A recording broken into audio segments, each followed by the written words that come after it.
Good morning बच्चों। जैसा कि आपको पता है हम चैप्टर नंबर 13 पढ़ रहे थे, nitrogen containing organic compounds.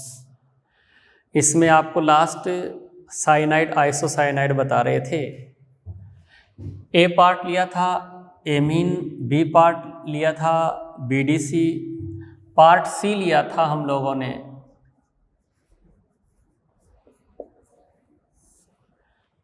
Cyanide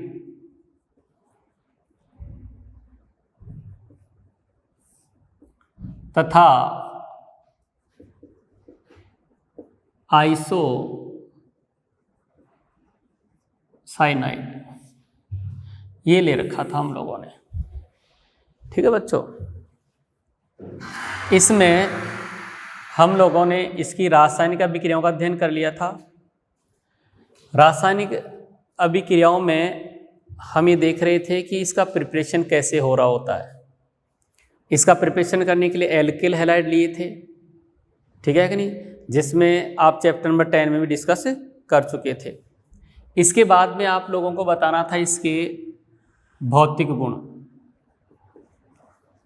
अगर भौतिक गुणों की बात करें तो इसमें क्वथनांक, गलनांक, विलेयता, इन सब का अध्ययन किया जाता है। विलेयता की बात करें तो अपने पास जो साइनाइड हैं वो साइनाइड जल में आसानी से घुल जाते हैं। क्यों घुल जाते हैं? जब भी आपके पास बोर्ड में कोई घुलने वाला क्वेश्चन आए और आपके कुछ भी समझ में नहीं आए तो हाइड्रोजन बॉन्डिंग का कॉन्सेप्ट लगाना। ये तब लगाना जब कुछ भी समझ में नहीं आ रहा हो, बाकी जैसा पूछा जाए वैसा बताना है। लेकिन घुलने की अगर कहानी आए तो हाइड्रोजन बॉन्डिंग का विशेष ध्यान रखना। अगर वो कहता है कि एल्किल साइनाइड जल में घुल रहे हैं तो घुलने का कॉन्सेप्ट हाइड्रोजन बॉन्डिंग से कनेक्ट है। तो एल्किल साइनाइड जो है वो हाइड्रोजन बॉन्डिंग के साथ कनेक्ट हो रहे होते हैं। तो ये अट्रैक्शन है, यहाँ नेगेटिव चार्ज या पॉजिटिव, और ये हाइड्रोजन बॉन्डिंग हो जाएगा। ऐसे अगर अपन दूसरी तरफ देखें तो अपने पास C ट्रिपल बॉन्ड N है और ये R है। ये अधिक विद्युतनी परमाणु है, इधर हाइड्रोजन अधिक विद्युतनी से जुड़ा हुआ है, हाइड्रोजन बॉन्डिंग हो गई है। समझ रहे हो? तो कुल मिला के ऐसा है कि हाइड्रोजन बंध बनने के कारण एल्किल साइनाइड जल में आसानी से घुल जाते हैं। ठीक है बच्चों। हाँ, एक बात और ध्यान रखना कि एल्किल समूह का आकार जैसे जैसे बढ़ता है, एल्किल समूह का आकार जैसे जैसे बढ़ता है उसकी जल में विलेयता घटती जाती है। ठीक है, तो ये था पहला विलेयता। ठीक है, भौतिक गुणों से पहले इसकी बनाने की रासायनिक अभिक्रिया पढ़ चुके थे। भौतिक गुण में विलेयता कंप्लीट हो गई। यस। दूसरा आता है क्वथनांक।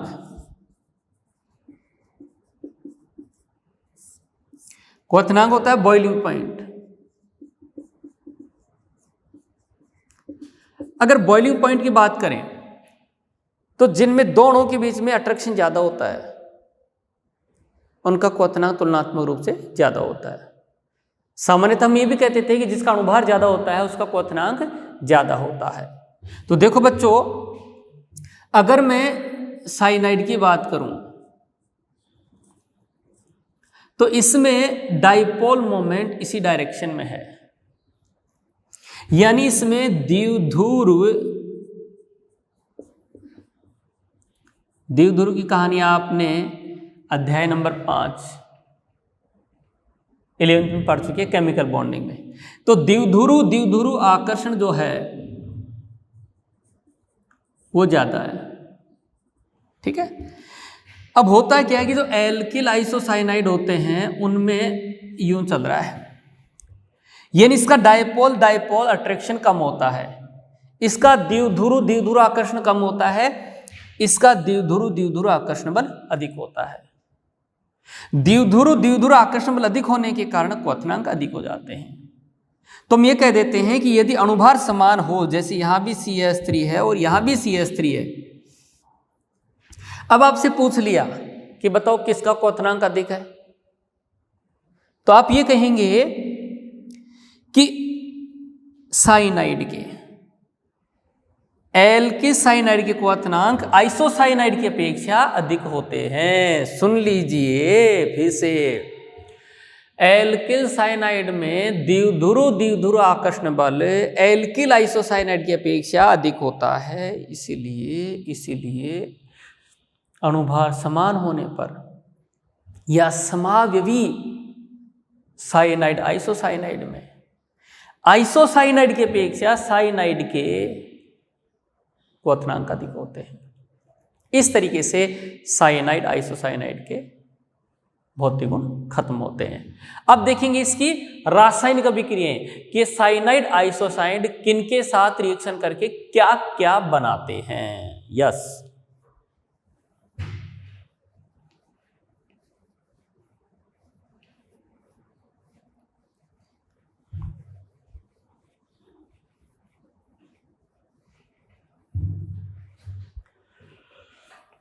हम लेंगे इसमें साइनाइड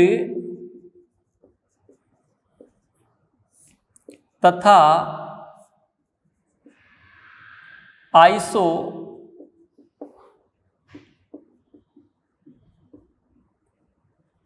साइनाइड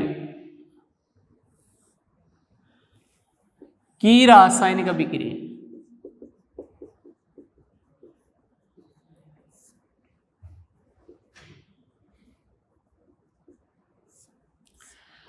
बच्चों, रासायनिक अभिक्रियाओं की बात करें तो पहली रिएक्शन आती है जल अपघटन।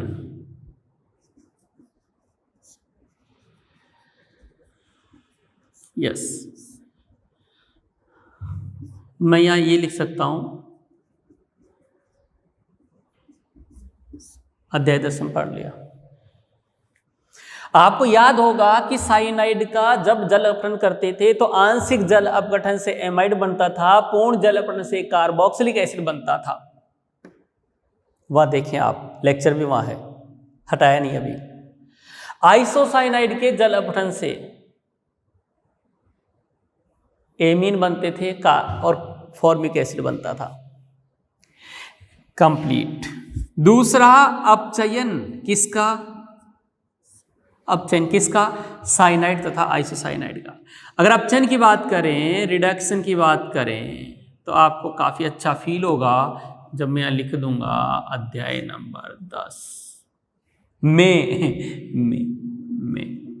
पढ़ लिया है। साइनाइड के अपचयन से एमीन बनते थे, 1 डिग्री एमीन। आइसोसाइनाइड के अपचयन से 2 डिग्री एमीन बनते थे। यानी जल अपघटन अपचयन हुआ कंप्लीट।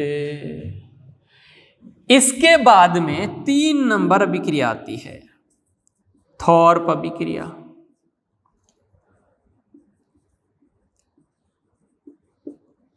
साइनाइड आइसोसाइनाइड का जल अपघटन अपचयन कंप्लीट हुआ। अब आती है थॉर्प अभिक्रिया।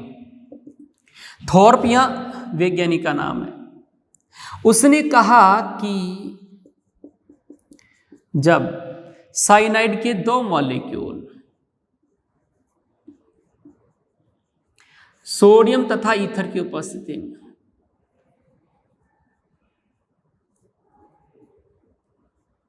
अभिक्रिया करते हैं तो ये इलेक्ट्रॉन यहां जाता है। समझ में आ रही बात? तो ये वाला जो H है, ये वाला H यहां आता है और ये नेगेटिव वाला इस पॉजिटिव पर जुड़ता है, यानी ऐसा बनता है CH3। इस कार्बन पर कौन आ गया भाई?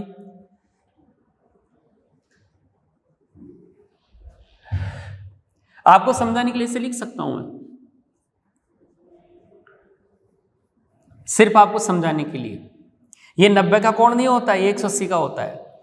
ये इलेक्ट्रॉन इधर आया, यहां कौन आ जाएगी H, और यह नेगेटिव आया, इस पॉजिटिव के साथ जुड़ जाएगा। समझ में आई बात? तो यहां पर मैं कह दूंगा कि यहां पर कौन आ गया? डबल बॉन्ड NH, और इधर क्या बन गया? CH2 C triple bond N। Yes, यानी ये द्विलक बन गया। यही थॉर्प अभिक्रिया है। थोर पर बिक्री आएगा तो आप कहेंगे कि भाई जो है साइनाइड जो है सोडियम था शुष्क ईथर की उपस्थिति में इस तरीके से द्विलक का निर्माण कर लेता है। और रिएक्शन लिखना बहुत जरूरी है, कोई सी भी विक्रिया पूछे रिएक्शन लिखना बहुत जरूरी है। क्यों जरूरी है? हिंदी में पेपर आता है तो हिंदी में लिख कर आते हैं, इंग्लिश का पेपर आता है इंग्लिश में लिख के आते हैं। तो जब केमिस्ट्री का पेपर आएगा तो भैया केमिस्ट्री की लैंग्वेज में लिख के आओगे ना, और ये केमिस्ट्री की लैंग्वेज है, कार्बन हाइड्रोजन नाइट्रोजन। समझ में आ गए? तो इस तरीके से अपने पास जो है इसकी कौन सी रिएक्शन कंप्लीट होती है भाई? थोर पर विक्रिया। ठीक है, थोर पर विक्रिया के बाद में 4 नंबर Gr के साथ कौन रिएक्शन करेगा? Gr के साथ रिएक्शन करेगा साइनाइड। देखो कैसे, मुझे पता है कि RC ट्रिपल बॉन्ड N है और गिरण्यार विक्रमक में कोई भी ले सकता हूं, RMgBr ले लिया। यहां पर कोई भी ग्रुप चेंज किए जा सकते हैं, यहां पर R भी लिया जा सकता है। मुझे पता है कि ये इलेक्ट्रॉन यहां जाता है, RMgx में यहां ये नाभिक किसनी होता है, ये नाभिक किसनी होता है और ये वाला यहां अटैक करता है। तो पहले एक योग उत्पाद बनता है RC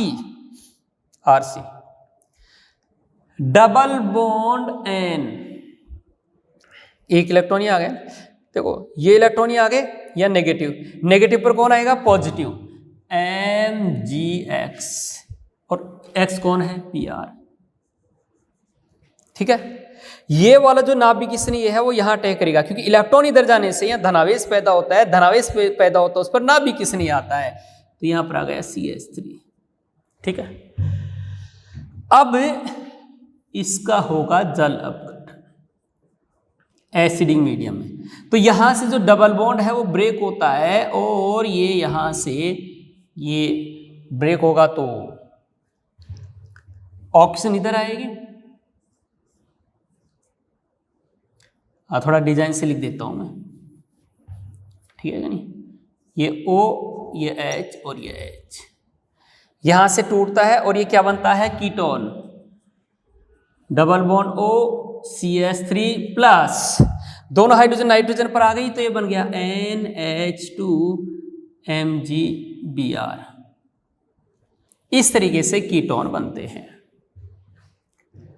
तो जब एल्की साइनाइड की विक्रिया किसी गिरण्यार विक्रमक के साथ होती है तो कीटोन का निर्माण होता है। फिर समझा देता हूं रिएक्शन कैसे हुई है। रिएक्शन चलानी आनी चाहिए। इलेक्ट्रॉन यहां गया तो यहां धनावेश पैदा हुआ, धनावेश पर नाभिक किसने आया? इलेक्ट्रॉन यहां गया या धनावेश पैदा हुआ, इस पर नाभिक किसने आया? यहां माइनस आया, माइनस पर MgBr आया, एक योग उत्पाद बन गया जिसका जल अपघटन करते हैं तो यहां से टूटता है, यहां ऑक्सीजन आ गई या 2 हाइड्रोजन आ गई। क्लियर? तो इस तरीके से अपने पास जो है 4 अभिक्रिया हो गई हैं, पहले जल अपघटन, फिर अपचयन, फिर थोर अभिक्रिया, फिर Gr के साथ। अब देखेंगे योगात्मक अभिक्रिया 5 नंबर।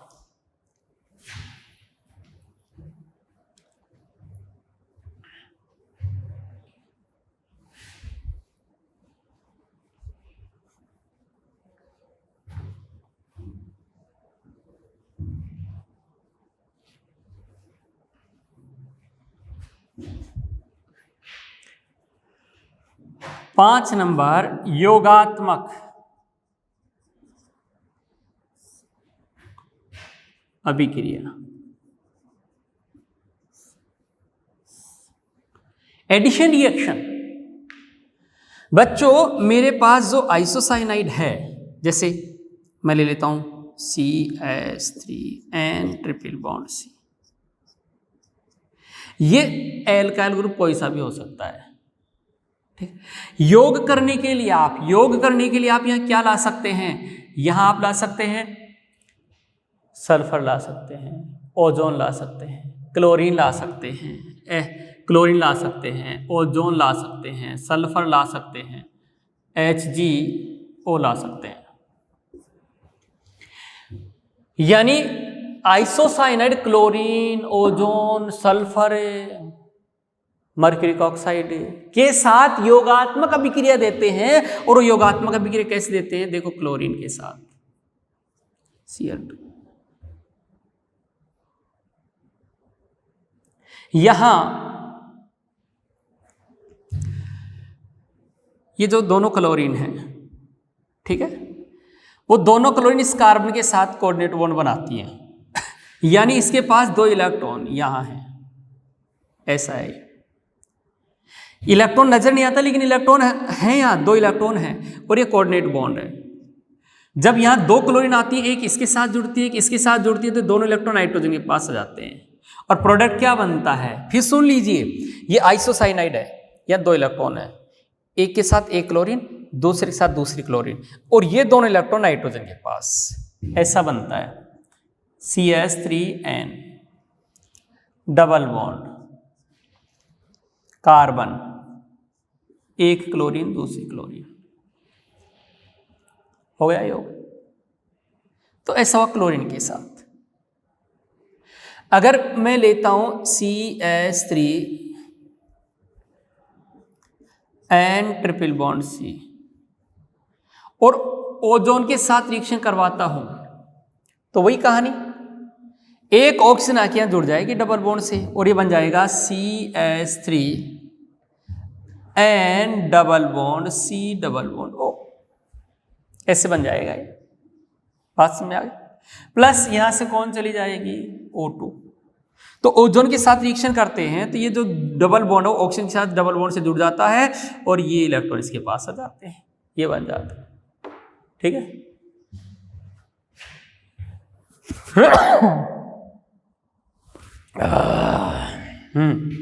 तो इस तरीके से ओजोन के साथ हो गया N ट्रिपल बॉन्ड है, आइसोसाइनाइड है, और यहां ऐसे डायरेक्ट यूं भी लिखा हो सकता है NC, ये ऐसे लिखा हो सकता है, प्लस लिखा हो सकता है सल्फर। तो अब सल्फर आके जुड़ जाएगा CH3N double bond C double bond S, हो गया। ऐसे आपके पास में HCO के साथ आ जाएगा, R भी हो सकता है, यहां जैसे R ले लिया साहब, N triple bond C, reaction किससे करवाया? HGO, या 2 मॉलिक्यूल काम में आते हैं, तो एक ऑक्सीजन यहां से यहां आ जाती है और यह ऑक्सीजन देखो जुड़ेगी, कैसे जुड़ेगी? RN डबल बॉन्ड, वो ऑक्सीजन यहां की जुड़ेगी, ऐसा बनेगा, प्लस Hg 2 गए और उनके साथ एक ऑक्सीजन है। तो alkyl isocyanide chlorine, ozone, sulphur तथा HGO के साथ निम्न प्रकार अभिक्रिया, निम्न प्रकार योगात्मक अभिक्रिया करते हैं। ठीक है, ये आइसोसाइनाइड जब क्लोरीन के साथ रिएक्शन करते हैं तो डाइक्लोरोइमीन बनाता है, ये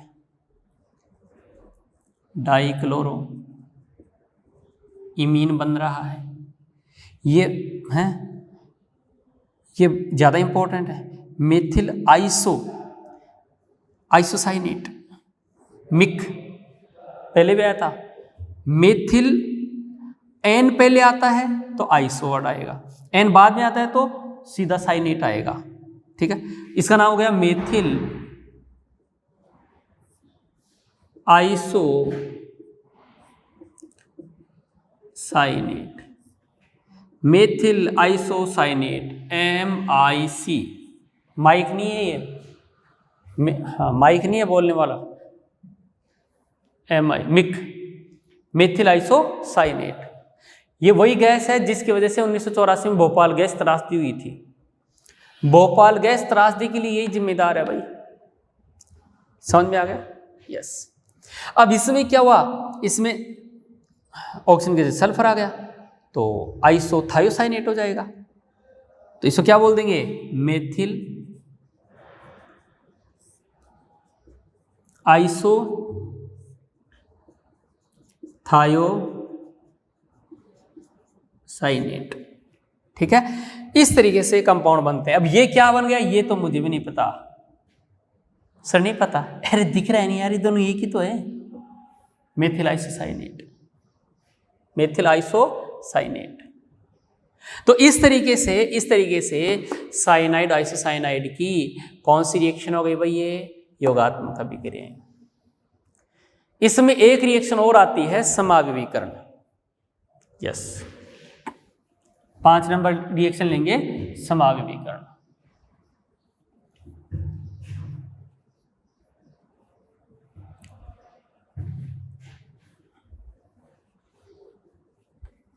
साइनाइड आइसोसाइनाइड की लास्ट रिएक्शन आ रही है भाई।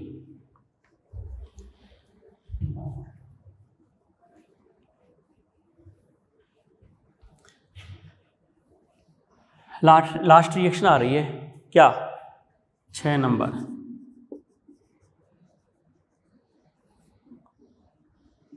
समाविवीकरण। समाविवीकरण क्या है? समाविवीकरण है एक समाविवी का दूसरे समाविवी में बदलना। देखो मैं छोटी सी बात बताऊं आपको, ये आइसोसाइनाइड है और दूसरा होता है साइनाइड। तो इनमें जो साइनाइड होते हैं वो अधिक स्थायी होते हैं।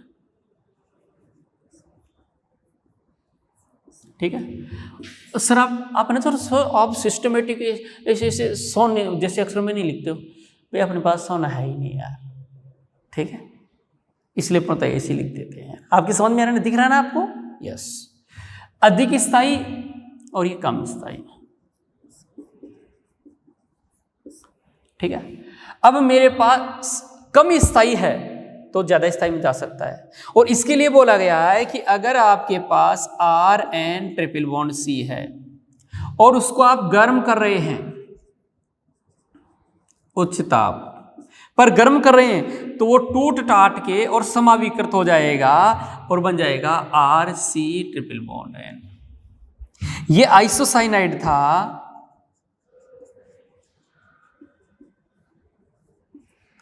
वो साइनाइड में बदल गया। और ये अधिक स्थायी है, ये कम स्थायी है। तो जब भी उदाहरण देख लो आप, CH3CH2N ट्रिपल बॉन्ड C है और इसको आप गर्म कर रहे हैं, पूछ रहे हैं क्या बनेगा बताओ। जब गर्म किया जाता है आइसोसाइनाइड को तो साइनाइड में बदल जाता है C ट्रिपल बॉन्ड N। समझ में आ गया होगा? तो इस तरीके से जब आइसोसाइनाइड को गर्म किया जाता है तो वो समाविकृत होकर अधिक स्थायी साइनाइड में परिवर्तित हो जाता है। ठीक है बच्चों, तो इस तरीके से अपने पास ये था समाविकरण, यानी साइनाइड तथा आइसोसाइनाइड की रासायनिक अभिक्रियाएं कंप्लीट। अब क्या चलेगा आपके पास में? अब आपके पास में आएगा part D. Part D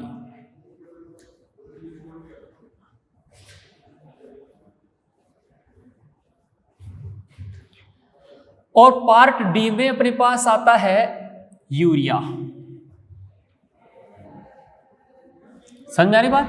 part सी कंप्लीट हुआ, साइनाइड आइसोसाइनाइड कंप्लीट हुए, अब पार्ट डी आएगा और पार्ट डी है यूरिया।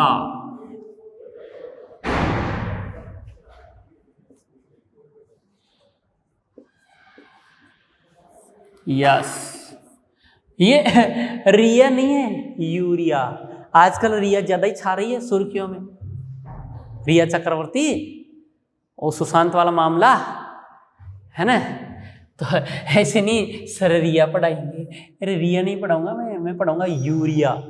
वैसे आप रिया को भी जानते हो और यूरिया को भी जानते हो। यूरिया वही है जो अपन खेत में छिड़कते हैं ना फसल, यार वो व्हाइट कलर का आता है ना जो खेतों में डालते हैं, वो यूरिया, उसी की बात करेंगे और उसी के बारे में पढ़ेंगे। ठीक है नहीं? इस यूरिया का अगर मैं देखूं सूत्र क्या है तो ये होता है NH2CONH2, ये यूरिया का सूत्र है। ठीक है, और और ये कार्बोनिक अम्ल से आया है। कार्बोनिक अम्ल का व्युत्पन्न माना जा सकता है OH। ठीक है, ये कार्बोनिक अम्ल है, कार्बोनिक एसिड, बचपन में बताया हुआ है कॉमन नेम में इसका। ये डाई एमाइड, ये एमाइड, ये एमाइड, ये यूरिया होता है, यूरिया। ये अस्थायी होता है और ये होता है स्थायी। ठीक है, तो कार्बोनिक अम्ल का जो डाइएमाइड है वो स्थायी होता है और ये कंपाउंड बनता है। ये दुर्बल क्षार होता है, दुर्बल, क्या होता है ये? दुर्बल क्षार।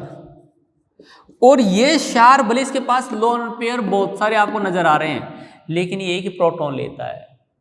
तो ऐसे क्षार को मोनो एसिडिक बेस कहते हैं। ठीक है, यानी ये जो है ना वीक है, क्या बच्चों? वीक। बेस तो है पर कैसा है? Mono acidic base.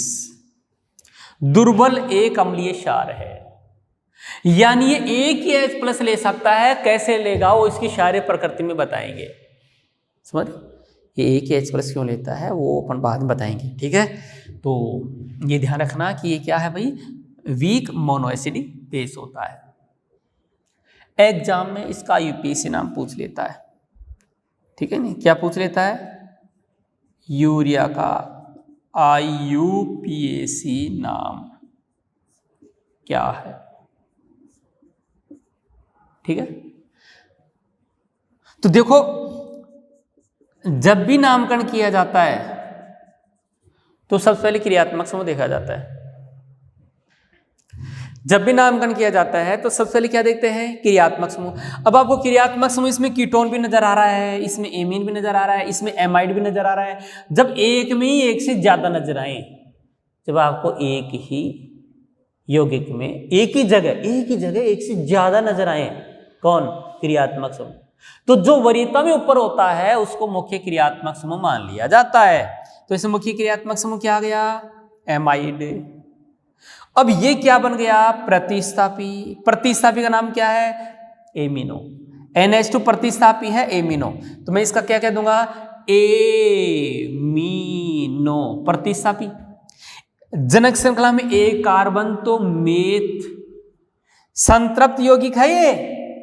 अरे कार्बन कार्बन में डबल बॉन्ड ट्रिपल बॉन्ड नहीं हो तो संतृप्त होता है। संतृप्त के लिए एन आता है, एमिनो मीथेन। और अनुलग्न क्या होता है? एमाइड। यस, ये इसका यूपीएससी नाम हो गया। तो यूरिया एक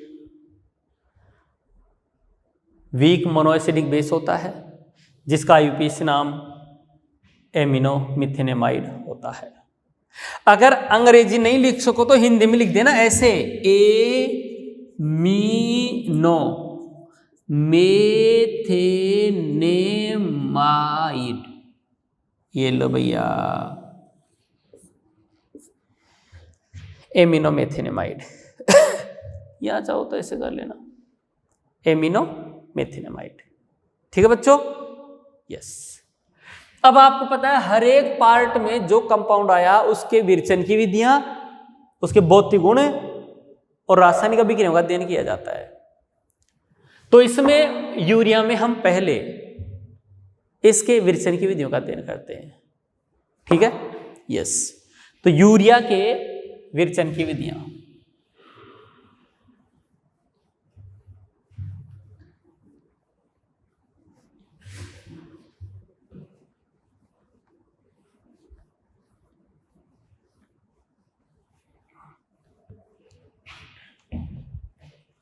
क्या पढ़ना अपने को?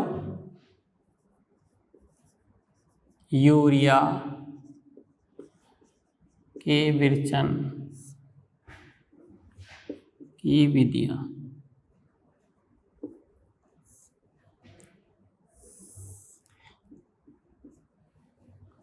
इसको कैसे बनाया जाता है? बच्चों यूरिया बहुत ही मोटिवेशनल कंपाउंड रहा है। जैसे कई बार आपकी ज़िंदगी में कभी ऐसा होता है कि किसी को देखकर अपने जोश आता है कि यार मैं कुछ ज़िंदगी में अच्छा करूं। मोटिवेशन जरूरी होता है लाइफ में। ये यूरिया भी ऐसा ही मोटिवेशन दिया था। बच्चों एक कहानी थी जिसके अनुसार, और हकीकत थी कहानी, क्या कहानी भी हकीकत थी क्या, कि कार्बनिक यौगिक जो हैं उनका संश्लेषण केवल सजीवों द्वारा होता था, पेड़ पौधों के द्वारा होता था, जंतुओं के द्वारा होता था। ठीक है, उस कार्बनिक यौगिक को प्रयोगशाला में नहीं बनाया जा सकता था। समझ में आई बात? तो दूर दूर तक साइंटिस्ट ये विचार ही नहीं करते थे कि भाई हमारे को कार्बनिक यौगिकों का प्रयोगशाला में संश्लेषण करना है या औद्योगिक मात्रा में संश्लेषण करना है, क्योंकि वो ये मान के चलते थे कि भाई ये तो सजीवों से ही प्राप्त होते हैं, क्योंकि तब तक प्रयोगशाला में कार्बनिक यौगिक संश्लेषित नहीं हुआ था। इसके बाद वोलर साइंटिस्ट आया, और उस वोलर साइंटिस्ट ने सबसे पहले प्रयोगशाला में कार्बनिक यौगिक का संश्लेषण किया। वोलर आया और उसने प्रयोगशाला में सबसे पहले कार्बनिक यौगिक का संश्लेषण किया। अब आप सोच रहे हैं वो कार्बनिक यौगिक, वो भाग्यशाली कार्बनिक यौगिक कौन था? तो भाग्यशाली कार्बनिक यौगिक यूरिया था भाई। यानी यूरिया प्रयोगशाला में संश्लेषित प्रथम कार्बनिक यौगिक था जिसका संश्लेषण वोलर ने किया। तो हम पहला पढ़ेंगे कि उसने कैसे बनाया। यूरिया की विरचन की विधियों में पहला वोलर विधि,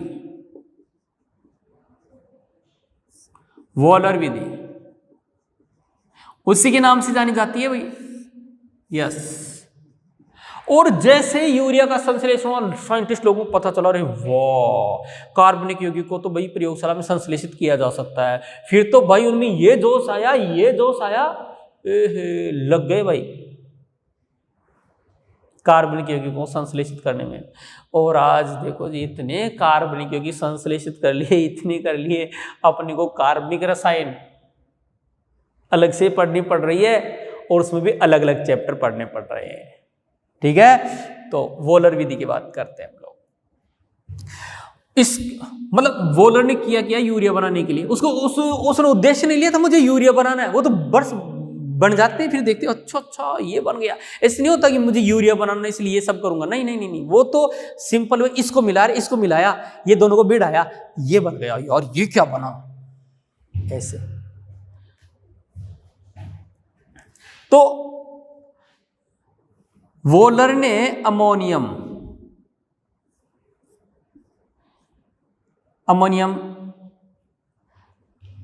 कार्बोनेट, अमोनियम सल्फेट, ठीक है, plus potassium cyanate, KCNO,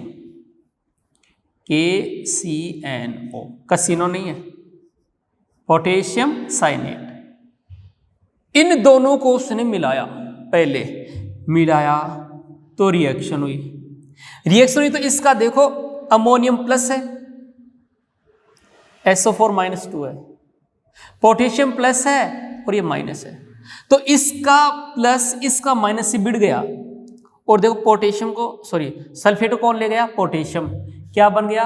K2SO4 बन गया, प्लस यहां से अमोनियम एक संयोजी, साइनेट एक संयोजी, ये बन गया अमोनियम साइनेट, NH4CNO 2 बन गया। यस, अब आप सोच रहे हो सर यूरिया तो बना ही नहीं। बनाएंगे, वो भी बनाएंगे।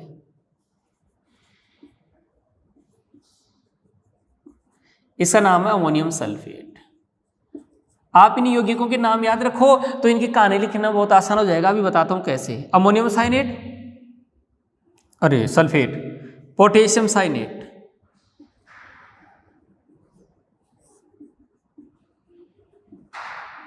और दोनों की रिएक्शन से पोटेशियम सल्फेट आप जानते हो। ये इंपॉर्टेंट था अमोनियम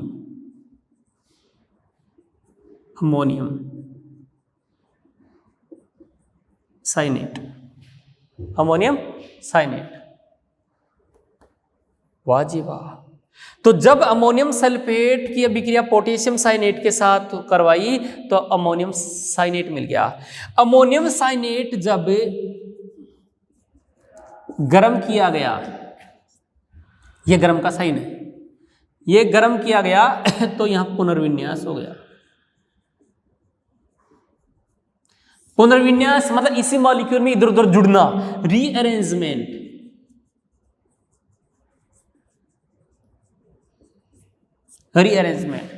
और हुआ क्या कि एक NH2 वो 2 हाइड्रोजन इस नाइट्रोजन के पास चली गई और कार्बन के पास डबल बॉन्ड रह गया, यानी ये 2 हाइड्रोजन इस नाइट्रोजन के पास चली गई, यहाँ C डबल बॉन्ड और रह गया, यानी यूरिया का निर्माण हो गया। यस, इस तरीके से वॉलर ने यूरिया का निर्माण किया, जो प्रथम कार्बनिक यौगिक था जिसको प्रयोगशाला में संश्लेषित किया। अब आप इसकी कहानी कैसे लिखेंगे? ये नाम याद होते हैं तो कहानी कैसे लिख सकते हैं आप लोग? आप कह सकते हैं वॉलर ने अमोनियम सल्फेट तथा पोटेशियम साइनेट की अभिक्रिया से अमोनियम साइनेट प्राप्त किया। इस अमोनियम साइनेट को गर्म करने पर पुनर्विन्यास द्वारा यूरिया प्राप्त हुआ। या सीधा लिख दो कि जब वॉलर ने अमोनियम सल्फेट तथा पोटेशियम साइनेट को गर्म किया तो पहले अमोनियम साइनेट बना, वह अमोनियम साइनेट पुनर्विन्यासित होकर यूरिया का निर्माण कर लेता है। इसे वॉलर विधि कहते हैं। रिएक्शन बहुत इंपॉर्टेंट है, रिएक्शन सही लिख दिए फिर आपको नंबर पूरे मिलेंगे। समझ में आई बात? तो इस तरीके से वॉलर विधि थी। वॉलर विधि के बाद में 2 नंबर ले लेते हैं प्रयोगशाला विधि।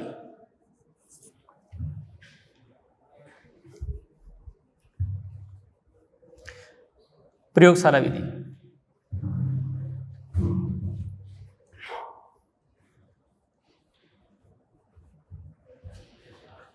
दूसरे अपन ले लेते हैं प्रयोगशाला विधि।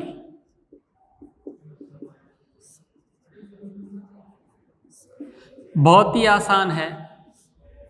प्रयोगशाला विधि के लिए क्या किया गया कि फोजीन को, किसको बच्चों? फोजीन को अमोनिया के साथ अभिक्रिया करवाई। जब अमोनिया के साथ अभिक्रिया करवाई तो यहां 2 मॉलिक्यूल काम में आए। समझ में आई बात? और एक अमोनिया का H और ये Cl चला गया। डिजाइन बना के बताऊं? डिजाइन बना देता हूं यहां। आप कहते हो तब सर बोला ही नहीं। अरे आपकी भावना ही मैं समझ जाता हूं।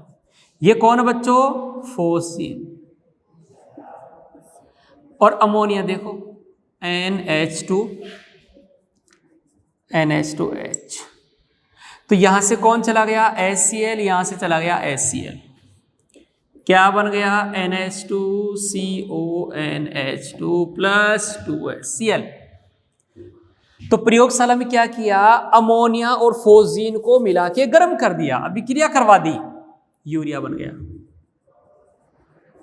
यूरिया बन गया, कोई तकलीफ नहीं है। अब हुआ क्या कि अगर हम फोजीन नहीं लेके और डाइएथिल कार्बोनेट ले लें, डाइएथिल कार्बोनेट, तो वो भी ऐसे रिएक्शन करता है। किसके साथ? अमोनिया के साथ। 2 मॉलिक्यूल काम में आते हैं। तो मैं क्या करता हूं, आपको समझाने के लिए डिजाइन बना देता हूं। यहां से HCl चला गया, इधर भी अमोनिया ले लेंगे और यहां से ये चला जाएगा। तो एथेनॉल के 2 मॉलिक्यूल चले गए और साथ में क्या बन गया? Urea. NH2CONH2 plus C2H5OH 2 molecule. देखो जी, कोई तकलीफ नहीं है। तो अमोनिया की रिएक्शन फोजीन से करवा के यूरिया प्राप्त कर सकते हैं। अमोनिया की रिएक्शन डाइएथिल कार्बोनेट से करवा के भी यूरिया प्राप्त कर सकते हैं। तीसरा एथिल यूरेथेन, इसमें क्या होता है, एक तरफ NH2 है, C2H5, इसका नाम होता है एथिल यूरेथेन। जब एथिल यूरेथेन की अभिक्रिया फिर अमोनिया से करवाएंगे, तो भाई यहां से फिर चला जाएगा कौन, एथेनॉल मॉलिक्यूल, और क्या बन गया, urea, NH2 CO NH2 plus CH3 CH2OH।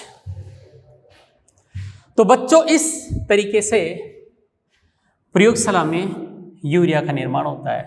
तो आप ये कह सकते हैं कि जब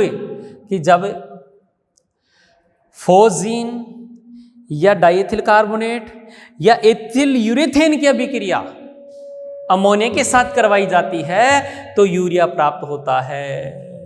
यह यूरिया प्राप्त करने की प्रयोगशाला विधि होती है।